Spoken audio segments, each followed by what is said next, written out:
Hey, it's Adriana Smith from Travelpreneur.com, here to show you how to use your face mask, especially when you're going out in public. Right now, I am putting on a face mask to see if it's a great fit for me. Since my mask is too loose, it will not be effective when I go out in public.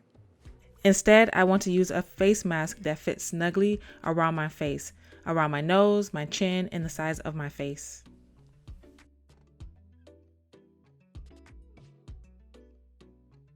Now, once my mask is on, I do not want to touch the outside.